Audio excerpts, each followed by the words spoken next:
حضرت عمر فاروق رضی اللہ تعالیٰ عنہ کی بیوی فرماتی ہیں کہ عمر بستر پر سونے کے لیے لیٹتے تو نیند ہی اڑ جاتی، بیٹھ کر رونا شروع کر دیتے۔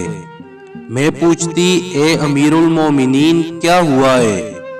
تو وہ کہتے مجھے ہمارے پیارے آقا حضرت محمد صلی اللہ تعالی علیہ وآلہ وسلم کی امت کی خلافت ملی ہے، اور ان میں مسکین بھی ہیں، ضعیف بھی ہیں، یتیم بھی ہیں اور مظلوم بھی۔ مجھے ڈر لگتا ہے اللہ تعالیٰ مجھ سے ان سب کے بارے میں سوال کریں گے۔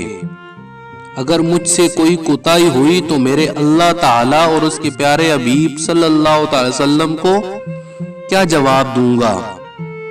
سیدنا عمر فاروق رضی اللہ تعالیٰ عنہ فرماتے ہیں اللہ کی قسم اگر دجلہ کے دور دراز علاقے میں بھی کسی خچر کو راہ چلتے ٹھوکر لگ گئی تو مجھے ڈر لگتا ہے کہ کہیں اللہ پاک مجھ سے یہ سوال نہ کر دیں اے عمر تو نے وہ راستہ ٹھیک کیوں نہیں کرایا تھا؟ حضرت عمر فرماتے ہیں اپنا محاسبہ کرتے رہو اس سے پہلے کہ تمہارا محاسبہ کیا جائے، اپنے اعمال کو تولتے رہو اس سے پہلے کہ تمہارے اعمال تولے جائیں، اپنے آپ کو اللہ تعالیٰ کے سامنے بڑی پیشی کے لیے تیار کر لو جس دن تمہاری کوئی برائی پوشیدہ نہیں رہے گی۔